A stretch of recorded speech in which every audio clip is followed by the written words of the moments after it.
बिस्मिल्लाहिर्रहमानिर्रहीम अस्सलाम वालेकुम। आई एम ख्वाजा मोहसिन इनाम। स्टूडेंट्स, इस लेक्चर में हम एक्सरसाइज 8.2 के कुछ बेसिक कंसेप्ट्स और उनसे रेलेवेंट प्रॉब्लम्स डिस्कस करेंगे। Let's start. स्टूडेंट्स, हम डिस्कस करने जा रहे हैं how to find middle term in the expansion of a plus x whole power n। हम बात करें यहां पर बायनोमियल थ्योरम की कि बायनोमियल एक्सपेंशन के अंदर मिडिल टर्म किस तरह फाइंड आउट की जाती है। स्टूडेंट्स, ये जो इंडेक्स n है इसके दो केसेस हो सकते हैं। या तो इंडेक्स n जो है ये इवन होगा या ऑड होगा। हम इन दोनों केसेस को अलग-अलग डिस्कस करेंगे कि हम मिडिल टर्म किस तरह फाइंड आउट कर सकते हैं। केस 1,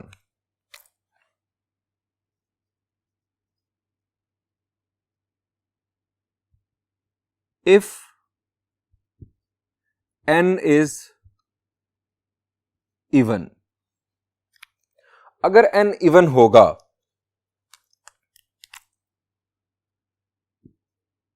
n बाय 2, n अगर इवन होगा तो इवन नंबर 2 पर डिवाइड हो जाएगा plus 1, n by 2 plus 1th term will be only middle term. Example की मदद से आपको बताता हूं।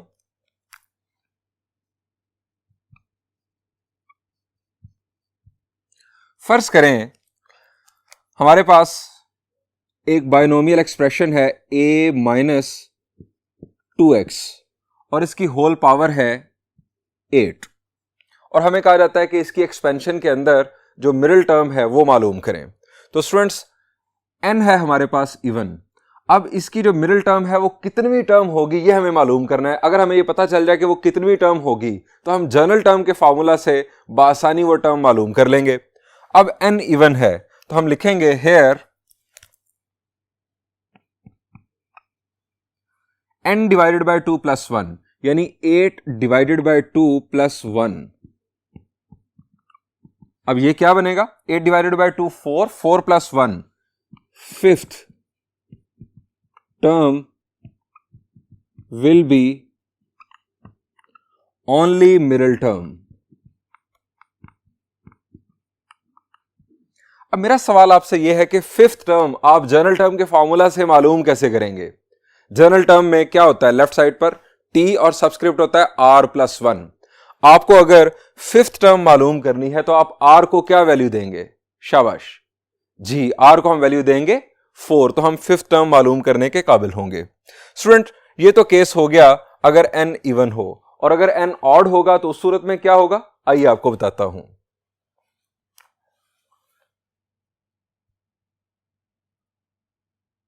Case 2, if n is odd.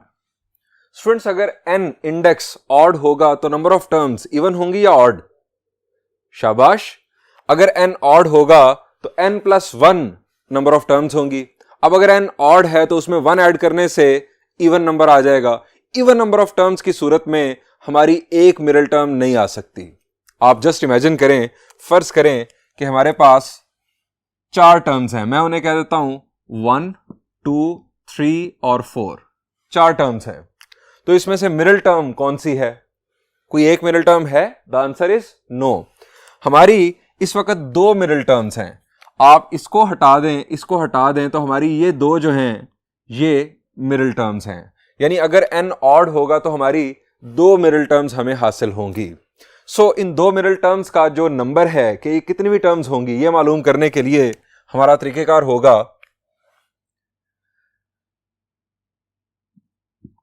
n plus 1 divided by 2 and n plus 3 divided by 2। ये 2 उन टर्म्स के नंबर होंगे। Will be 2 middle terms. Example देखते हैं इसके लिए भी।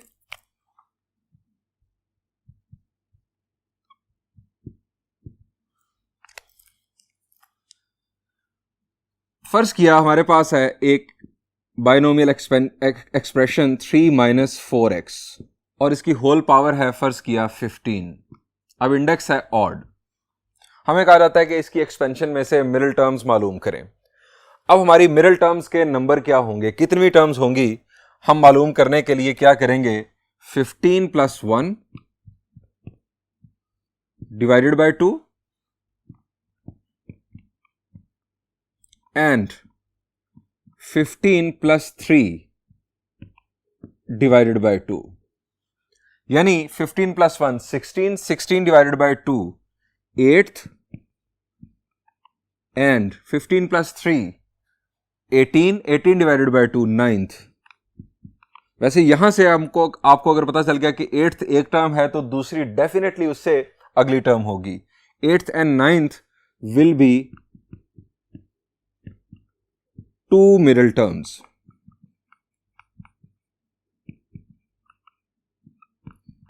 इन the expansion.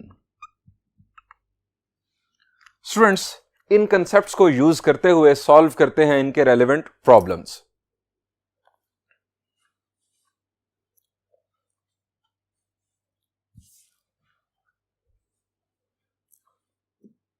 Students, this is problem number 10. Statement is determine the middle term in the following expansions. अगर आप फर्स्ट पार्ट देखें तो यहां पर इंडेक्स है 12। आपको रिकॉल करना है अभी जो मैंने आपको कंसेप्ट दिया। अगर इंडेक्स इवन है तो इसकी मिडिल टर्म कितनी टर्म होगी? शाबाश जी, हमारा फॉर्मूला था n by 2 प्लस 1, यानी अगर n इवन होगा तो n डिवाइडेड बाय 2 प्लस 1। यहां पर 12 डिवाइडेड बाय 2 प्लस 1। अब 12 divided by 2 6, 6 plus 1 will B 7। Seventh term will be the middle term in this expansion. अब सेवंथ टर्म मालूम करने के लिए जनरल टर्म वाला जो फॉर्मूला है उसमें r की वैल्यू आप क्या पुट करेंगे? The answer is 6। आप r की वैल्यू 6 पुट करेंगे, n की वैल्यू होगी 12, a की वैल्यू 1/x और b की value minus x square by 2। आपके पास सेवंथ टर्म यानी कि मिडिल टर्म आ चुकी होगी। इस प्रॉब्लम पर अगर आप आए तो हमारे पास इंडेक्स इस दफा है ऑड। जब इंडेक्स ऑड हो तो हमारे पास कितनी नंबर ऑफ टर्म्स, कितनी टर्म्स मिडिल टर्म्स होती हैं? The answer is 2 terms middle terms के तौर पर आती हैं। और वो दोनों टर्म्स किस तरह से मालूम होंगी? 11 प्लस 1 डिवाइडेड बाय 2 पहली टर्म और 11 प्लस 3 डिवाइडेड बाय 2। अब students 11 plus 1 divided by 2, 11 plus 1 is 12, 12 divided by 2 6th और इसके बाद यहां से आएगा 7। 6th and 7th will be the 2 middle terms in this expansion. अब 6th टर्म मालूम करने के लिए r की वैल्यू होगी 5 और 7th टर्म के लिए r की वैल्यू 6। आप बासानी ये 6th और 7th टर्म जनरल टर्म का फॉर्मूला यूज करते हुए मालूम कर सकते हैं। हमने प्रॉब्लम नंबर 8 में सर्टेन टर्म फाइंड आउट करना सीखा था। बढ़ते हैं इसके थर्ड पार्ट की जानिब। स्टूडेंट्स, थर्ड पार्ट में हमारा जो इंडेक्स है वो है 2m प्लस 1। मेरा आपसे सवाल यह है कि ये इंडेक्स इवन है या ऑड? शाबाश, 2m प्लस 1। m जो है मैं आपको इसके बारे में बता देता हूं। m is an integer and m is greater than और इक्वल टू 0। m जो है ये भी कह सकते हैं कि नॉन नेगेटिव इंटीजर है। नॉन नेगेटिव का मतलब पॉजिटिव नहीं होता, नॉन नेगेटिव का मतलब है कि नेगेटिव नहीं है। अब नेगेटिव नहीं है तो 0 हो सकता है और पॉजिटिव हो सकता है। m की वैल्यू अगर 0 होगी तो 2 इंटू 0 विल बी 0, 0 प्लस 1 हमारे पास आंसर आएगा 1।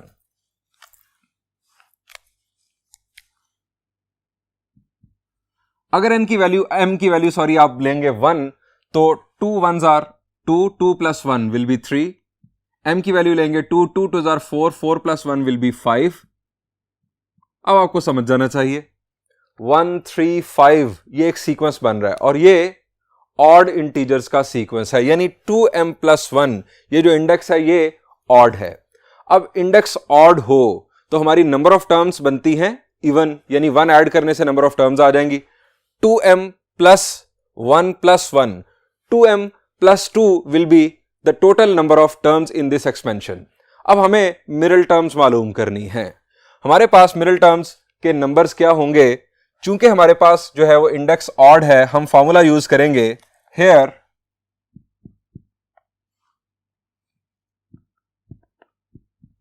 2m+1 is odd integer, so there will be two middle terms.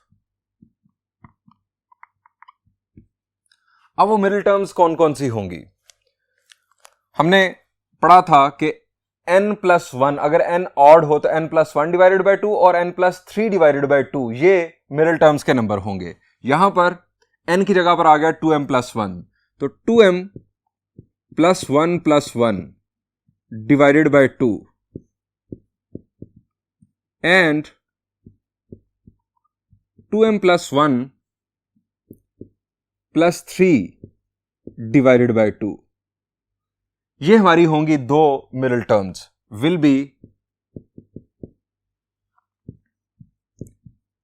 2 middle terms. That is to say, अब इसको अगर हम सिंप्लीफाई कर लें तो 2m+2 न्यूमरेटर में आएगा, 2 कॉमन लेंगे तो 2 कैंसिल हो जाएगा, ये हमारे पास आ जाएगा 2m+2, 2 कॉमन लेने से ये 2 कैंसिल, m+1 ये एक टर्म और दूसरी 2m+4, 2 कॉमन लेने से बन जाएगा m+2 ब्रैकेट के अंदर और 2 के साथ कैंसिल। वैसे भी अगर m+1 एक टर्म है जो कि मिडिल टर्म बन रही है तो इससे अगली टर्म 1 ऐड करने से हमारे पास उसका नंबर आ जाएगा, that is m+2 term will be 2 middle terms.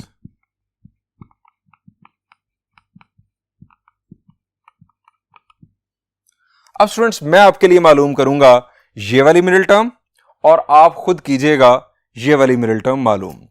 अब ये मिडिल टर्म मालूम करने के लिए मुझे आर क्या पुट करना चाहिए? शाबाश जी, हमारे पास जनरल टर्म का फॉर्मूला, चले मैं आपको रिकॉल करवाता हूं, फिर आप सोच सकेंगे कि आर की वैल्यू क्या होगी। Since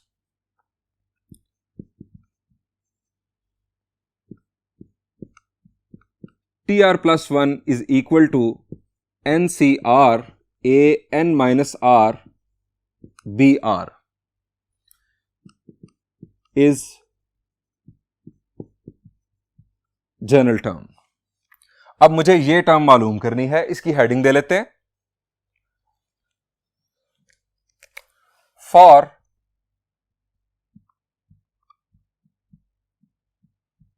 m+1th term.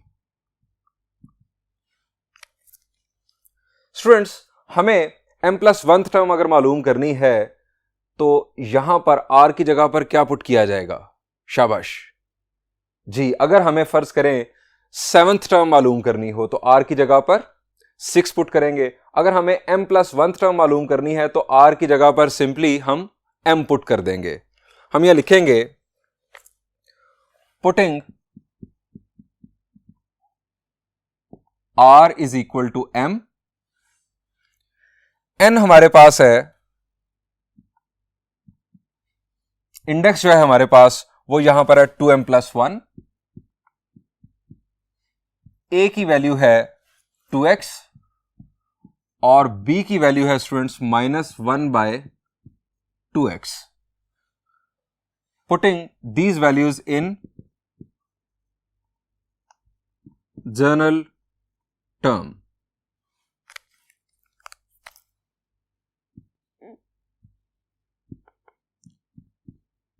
m+1th term NCR 2m+1 CR, R की जगह पर आ जाएगा m,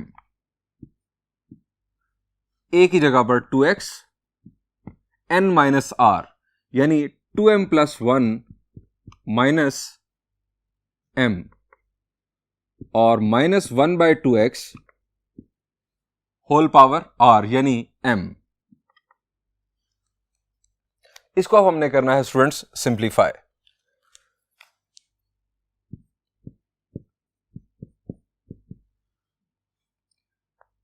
कॉम्बिनेशन का फॉर्मूला, शाबाश, एनसीआर का फॉर्मूला क्या है? n factorial divided bye r factorial into n minus r factorial. अब यहां पर बन जाएगा 2m plus 1 factorial divided by m factorial into 2m plus 1 minus m factorial.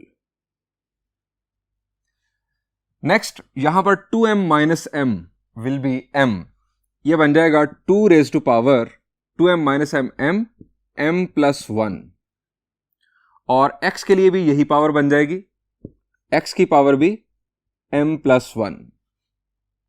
अब यहां पर -1 की पावर m, 2 को अगर हम ऊपर ले आएंगे तो पावर क्या बन जाएगी इसकी? 2 की पावर है अभी 1, ऊपर आ जाएगा तो -1, -1 m के साथ मल्टीप्लाई हुआ तो 2 की पावर बन जाएगी -m। इसी तरह x की पावर भी -m। ये तमाम टर्म्स हम अगर ऊपर ले आएंगे तो हमें सिंप्लीफिकेशन में आसानी होगी। क्यों? क्योंकि अगर आप देखें यहां पर ये बेस और ये बेस सेम है, पावर्स ऐड हो सकती हैं। इसके अलावा x और x ये दो बेसिस भी सेम हैं, पावर्स ऐड की जा सकती हैं। सिंप्लीफिकेशन फर्दर परफॉर्म करते हैं।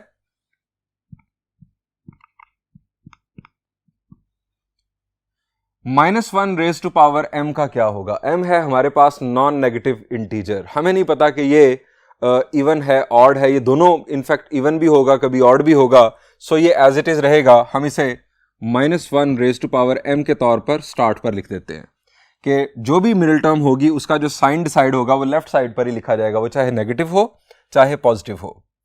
इसके बाद ये जो हमारे पास फ्रैक्शन है इसको कंप्लीट कर लेते हैं, इसको सिंप्लीफाई कर लेते हैं। 2m plus 1 whole factorial divided by m factorial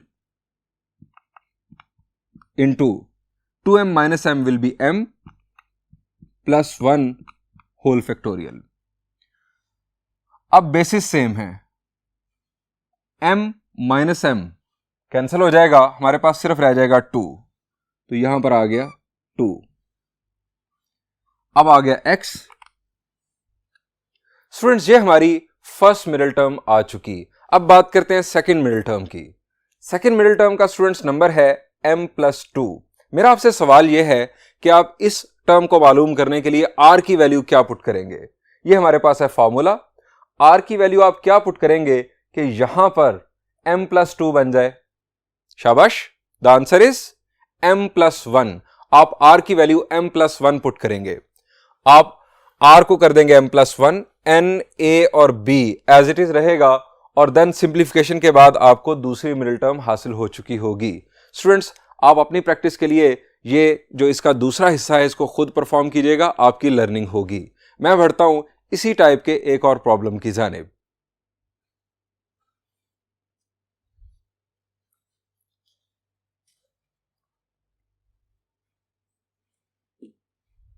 Students, this is problem number 12. Statement is, show that the middle term of 1 plus x whole power 2n is this. हमें साबित करना है कि इसकी एक्सपेंशन की मिडिल टर्म ये है। Students मुझे इस किस्म के प्रॉब्लम्स बहुत अच्छे लगते हैं। उसकी वजह यह है कि सवाल के अंदर ही जवाब मौजूद है। फर्ज करें अगर एग्जाम में ये प्रॉब्लम आ जाए आपको सॉल्व करने के लिए, तो आपको एग्जाम्स के अंदर ही पेपर सॉल्व करते हुए ही मालूम हो जाएगा कि आपका सवाल दुरुस्त हो चुका है, या अगर खुदा ना खास्ता गलत भी हो जाएगा तो आप वहां पर उसे करेक्ट करने के काबिल होंगे। जिसका जवाब मौजूद नहीं होता और हमें याद भी नहीं होता, सो हम उसे अल्लाह के सहारे पर छोड़कर आते हैं। यहां पर आपको प्रॉब्लम के सॉल्यूशन के अंदर ही फौरन सॉल्यूशन एंड होते ही पता चल जाएगा कि आपने सही कर लिया। हमें स्टूडेंट्स इसकी एक्सपेंशन की मिडिल टर्म ये साबित करनी है, यानी हमें इसकी एक्सपेंशन में से मिडिल टर्म मालूम करनी है। अब मेरा सवाल यह है कि जो इंडेक्स है 2n ये इवन है या ऑड, क्योंकि दोनों केसेस में हमारा जो फॉर्मूला है वो डिफरेंट है। 2n क्या है? शाबाश, n आपके ज़हन में फौरन सवाल आना चाहिए कि n क्या है। तो स्टूडेंट्स n अगेन आपको बता दूं, n belongs to set of integers and n is greater than और इक्वल टू 0। आप इसे नॉन नेगेटिव इंटीजर भी कह सकते हैं। अगर n की वैल्यू 0 होगी तो 2 0 0, तो आपकी पावर जो है वो 0 बन जाएगी। अगर n की वैल्यू 1 होगी तो 2 1s are 2। अगर n की वैल्यू 2 होगी तो 2 2s are 4, यानी 0 2 4। अगर n की वैल्यू 3 होगी तो 2 3s are 6 and so on. 0 2 4 6 ये किस किस्म का सीक्वेंस है? शाबाश, ये इवन इंटीजर्स का सीक्वेंस है। सो 2n आपकी जो इंडेक्स है वो है इवन। तो हम स्टार्ट लेते हैं इसका solution. Here 2n is even index. So number of terms क्या होंगी, इवन या ऑड? अगर इंडेक्स इवन है तो +1 ऐड करने से आएंगी नंबर ऑफ टर्म्स, और इवन में 1 ऐड करने से हमारे पास हासिल होता है odd number. Number of terms odd होंगी। Here 2n is even, so अब इवन इंडेक्स की सूरत में नंबर ऑफ जो मिडिल टर्म का नंबर है वो किस तरह मालूम होता है आप जानते हैं। सो 2n divided by 2 plus 1 will be the only middle term, और हमारे पास यहां पर मौजूद भी एक ही मिडिल टर्म है। 2 2 के साथ cancel, n plus 1 will be the middle term. यह है स्टूडेंट्स मिडिल टर्म का नंबर जो हमें मालूम करनी है। मेरा सवाल आपसे यह है कि जनरल टर्म का फॉर्मूला जो हम यूज करेंगे उसमें t का सबस्क्रिप्ट है r+1, n+1 सबस्क्रिप्ट बनाने के लिए r की वैल्यू क्या पुट होगी? शाबाश, वहां पर है r+1, हमें सबस्क्रिप्ट बनाना है n+1, तो r की जगह पर डायरेक्टली हम n पुट कर देंगे। सो फॉर्मूला लिखते हैं और वैल्यूज पुट करते हैं।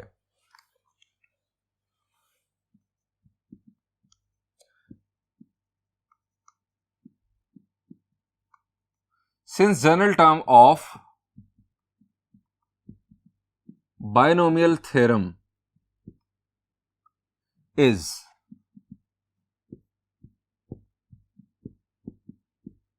NCR an minus r br, student यहां पर n को रिप्लेस करेगा 2n, r की वैल्यू हम पुट करेंगे n, a की वैल्यू होगी 1 और b की value x।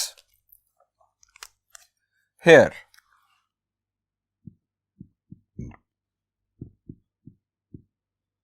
put r is equal to n,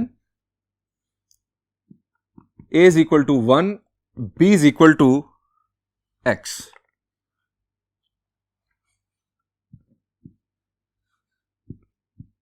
n+1, index हमारे पास है 2n, r की वैल्यू n, a की वैल्यू है 1, 2n माइनस n यानी इंडेक्स माइनस r और x raise to power n। इसे हमने सिंप्लीफाई करके ये टर्म बनाकर दिखाना है। स्टूडेंट्स जरा इस टर्म को भी देख लें।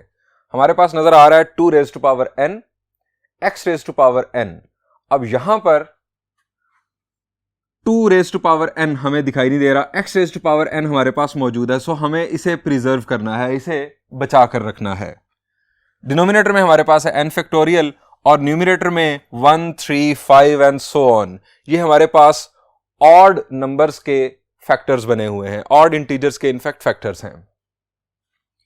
अब यहां पर इसे अगर हम सिंप्लीफाई करें, एनसीआर का फॉर्मूला जी 2n whole factorial over n factorial into 2n minus n whole factorial. 1 raise to power n will be 1, so ये एलिमिनेट और ये आ गया x raise to power n। अब 2n माइनस n ये क्या होगा जी, it will be n factorial into n factorial हमारे पास आ जाएगा डिनोमिनेटर।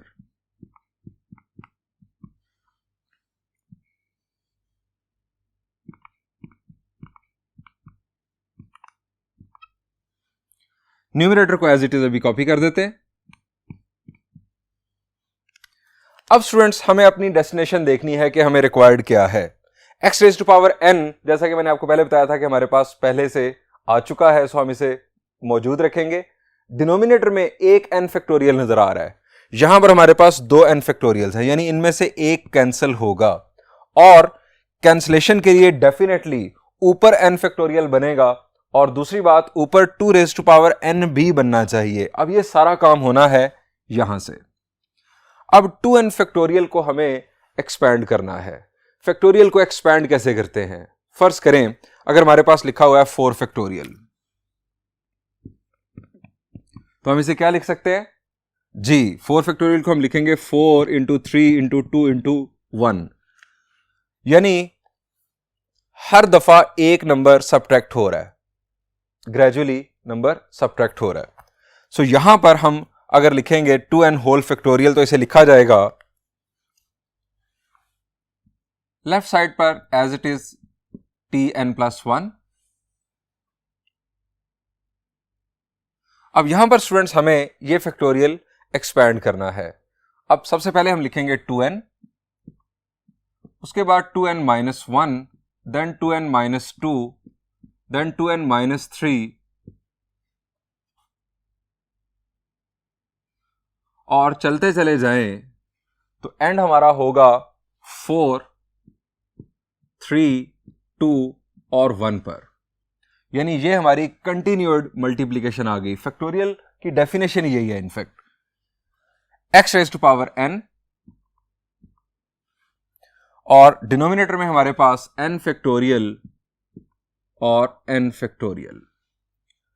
अब स्टूडेंट्स मेरा आपसे सवाल यह है कि 2n, 2n minus 1, 2n minus 2, 2n minus 3 and so on so forth, यहां तक 1 तक, ये कितने फैक्टर्स हैं?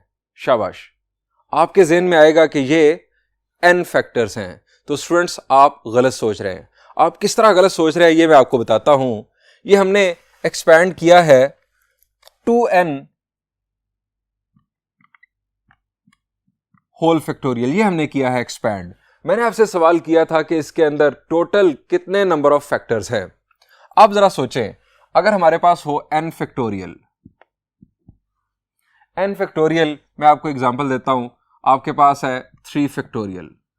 अब 3 फैक्टोरियल क्या होगा? 3, 2 और 1, कितने फैक्टर्स आ गए? हमारे पास 3 फैक्टर्स आ गए। अगर हमारे पास हो 4 फैक्टोरियल तो 4, 3, 2, 1, 4 फैक्टर्स आ गए।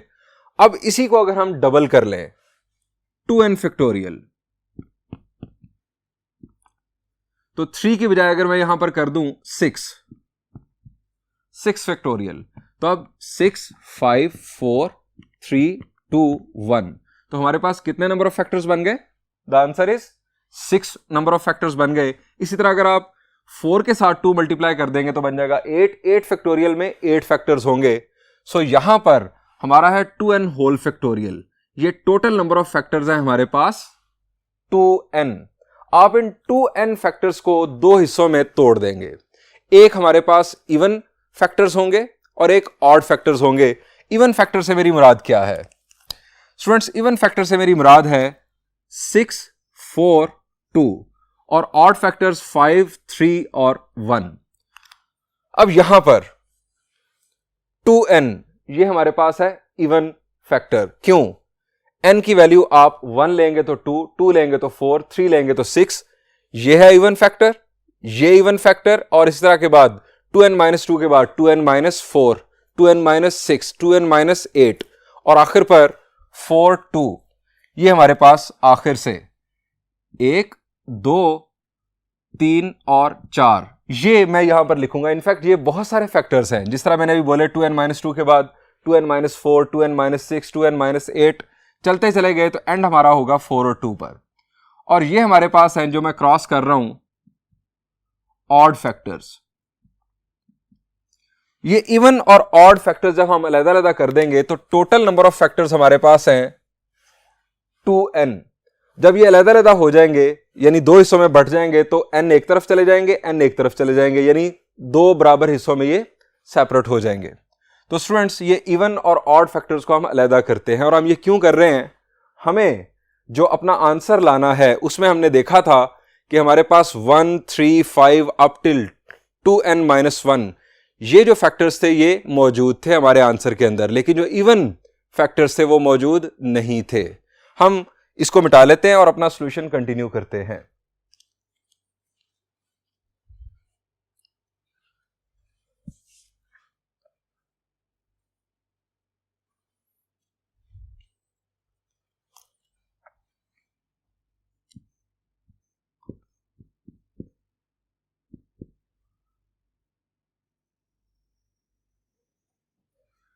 स्टूडेंट्स हम इन फैक्टर्स को दो हिस्सों में तोड़ रहे हैं। हमारे पास इवन फैक्टर्स पहले हम लिखेंगे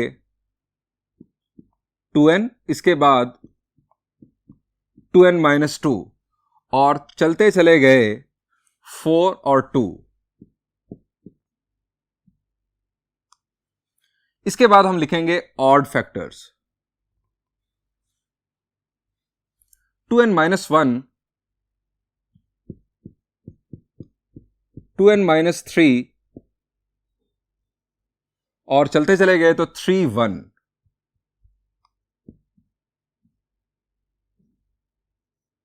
और आखिर पे हमारे पास x⁻n और डिनोमिनेटर में है n factorial n factorial. Students ये टोटल फैक्टर्स थे 2n।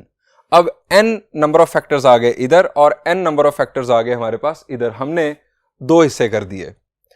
अब यहां पर आप देखें ये जो फैक्टर्स हैं, यहां पर एक 2 मौजूद, इस फैक्टर में से भी 2 कॉमन निकल सकता है, यहां से भी 2 कॉमन निकल सकता है, यहां से भी 2 कॉमन निकल सकता है। इन तमाम फैक्टर्स में से 2 कॉमन निकल सकता है। अगर हमारे पास दो फैक्टर्स हों तो दो 2 कॉमन आएंगे। अगर हमारे पास 3 फैक्टर्स हों तो हमारे पास 3 2 कॉमन आएंगे। यहां पर टोटल फैक्टर्स है n, तो हमारे पास n 2s कॉमन के तौर पर आएंगे। सो हम यहां पर 2 कॉमन लेने लगे।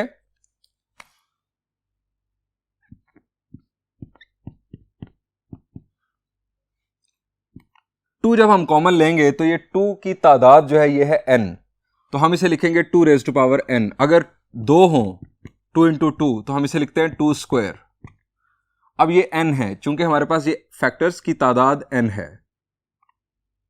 ब्रैकेट में हमारे पास यहां पर आ जाएगा n, यहां पर आ जाएगा n-1, यहां पर आ जाएगा 2 और यहां पर आ जाएगा 1।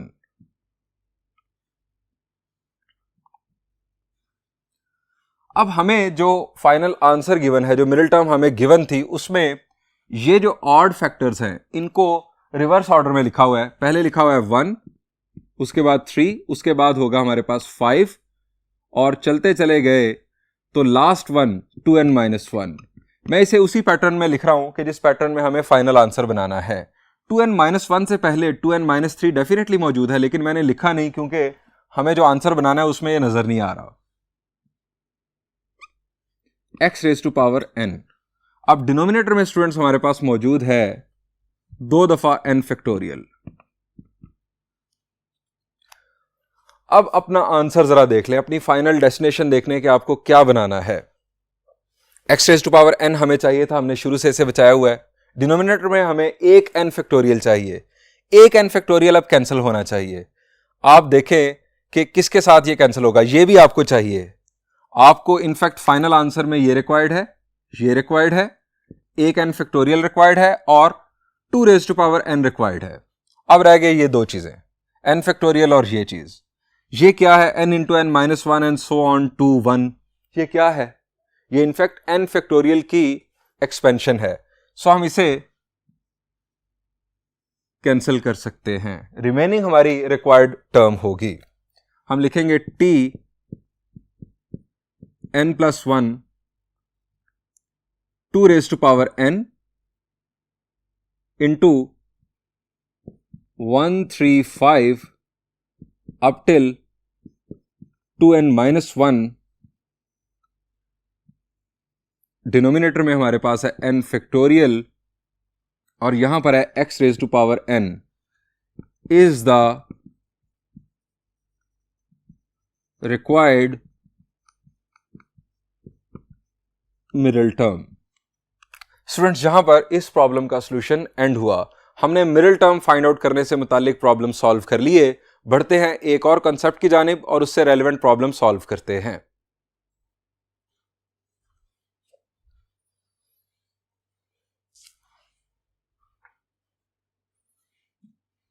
स्टूडेंट्स, हम डिस्कस करने जा रहे हैं how to find pth term from end in the expansion of a plus x whole power n।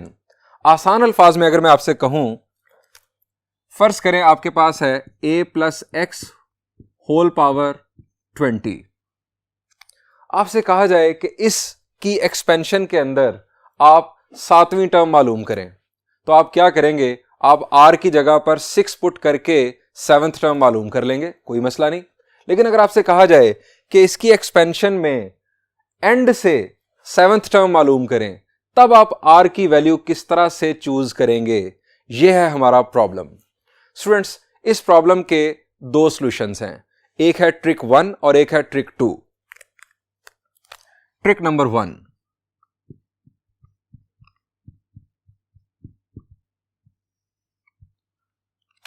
Students, इसकी एक्सपेंशन के अंदर pth टर्म फ्रॉम एंड जो होगी, वो अगर आप इसको रिवर्स कर दें, x प्लस a कर दें, तो उस एक्सपेंशन के अंदर वो pth टर्म फ्रॉम स्टार्ट बन जाएगी। बहुत आसान। यानी अगर आपको इसकी एक्सपेंशन के अंदर 7th टर्म फ्रॉम लास्ट मालूम करनी है, तो आप इसे कर लें x plus a whole power 20, यानी इन दोनों की जगह बदल लें, तो वो 7th टर्म फ्रॉम बिगिनिंग बन जाएगी। यानी अगर मैं इस जनरल सवाल का जवाब लिखूं, तो इसका जवाब होगा pth term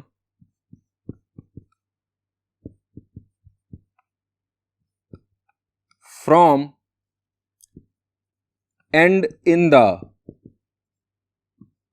expansion of a plus x whole power n will B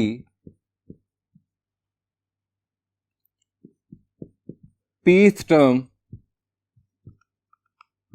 from start in the expansion of x plus a whole power n।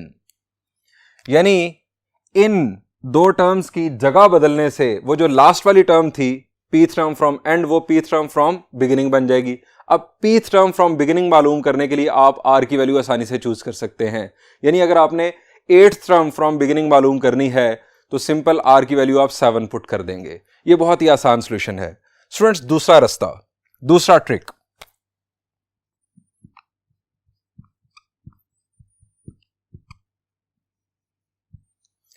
Students trick number 2 के लिए एक छोटा सा फॉर्मूला आपको याद रखना है। वो है, अगर आपको pth टर्म फ्रॉम एंड मालूम करनी है, तो आपका फॉर्मूला है pth term from end will be n minus p plus 1th term from start। अब एग्जांपल के जरिए अगर आपको मैं बताऊं, इसकी एक्सपेंशन के अंदर से अगर आपको 7th term from the end मालूम करनी है, तो एक रास्ता तो मैंने आपको बता दिया कि आप इन दोनों की जगह बदल के 7th term from the beginning मालूम कर लें, r की वैल्यू 6 पुट कर लें। दूसरा रास्ता यह है कि अगर आपको 7th टर्म फ्रॉम एंड मालूम करनी है, तो आप 20 minus 7 plus 1, 20 minus 7 13, 13 plus 1 14th term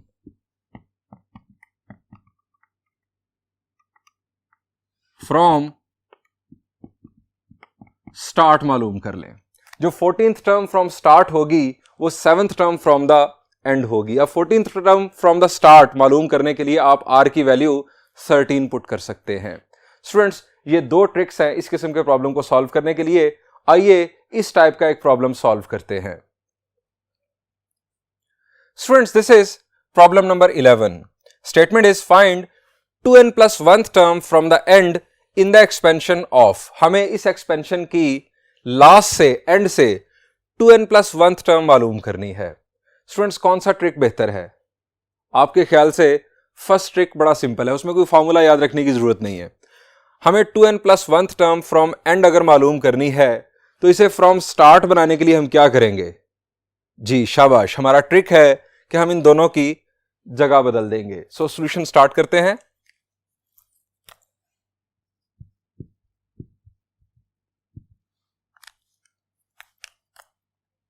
हम लिखेंगे 2n plus 1th term from the end in the expansion of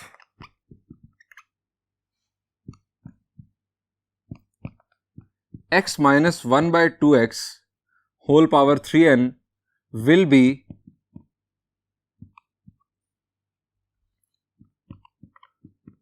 2n plus 1th term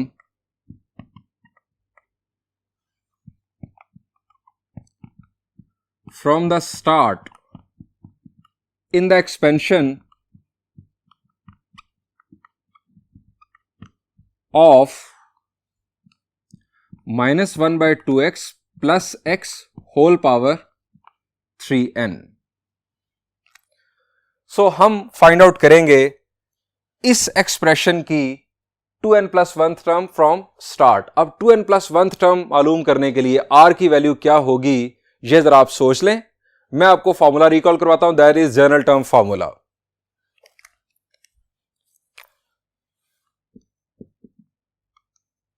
since tr plus 1 is equal to ncr a n minus r br। अब इस formula में r की value क्या put होगी? आपको 2n plus 1th term मालूम करनी है। अब ये 1 आपके पास मौजूद, 1 यहां पर मौजूद, r की जगह पर आपके आ जाएगा 2n। Putting r is equal to 2n, a की जगह पर आ जाएगा माइनस 1 by 2x और b की जगह पर आ जाएगा x और इंडेक्स है आपका 3n। वैल्यूज पुट करते हैं।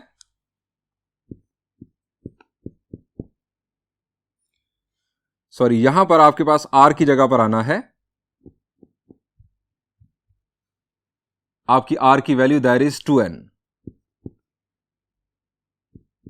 Plus 1 is equal to n की जगह पर 3n और r की जगह पर आपके पास 2n, a की जगह पर आपके पास माइनस 1 by 2x और n माइनस r आपका फॉर्मूला है तो 3n माइनस 2n, b की वैल्यू है x और power r that is 2n। अब स्टूडेंट्स हमें इसे सिंप्लीफाई करना है।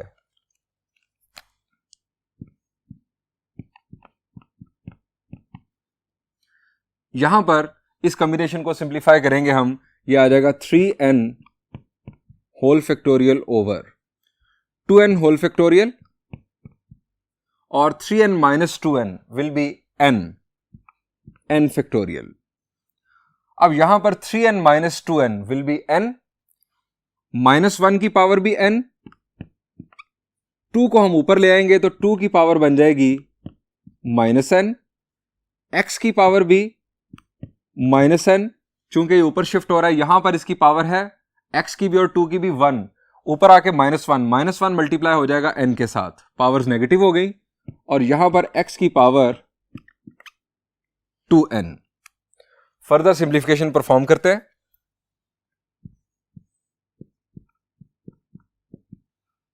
-1 होल पावर n, इसको शुरू में लिख लें। हमें नहीं पता कि n की वैल्यू क्या है, सो हम डिसाइड नहीं कर सकते कि ये पॉजिटिव होगा या negative. 3n whole factorial over 2n whole factorial n factorial. अब बेसिस सेम, इसको आप अगर पावर को पॉजिटिव करना चाहते हैं तो आप इसे डिनोमिनेटर में ले जाएं, 1/2n। चूंकि आपके पास 2 और कोई मौजूद नहीं था, सो इसे हमने पॉजिटिव बनाना था, इसकी पावर को इसे नीचे ले गए। यहां पर -n + 2n will be n, x⁻n। Students, ये है हमारी रिक्वायर्ड टर्म फ्रॉम एंड। जो हमें एंड से मालूम करनी थी, हमने उसे स्टार्ट में कन्वर्ट कर लिया। हम यहां लिखेंगे is the required term.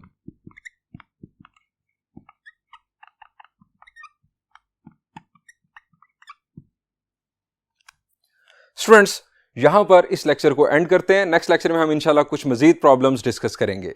Thank you and Allah Hafiz.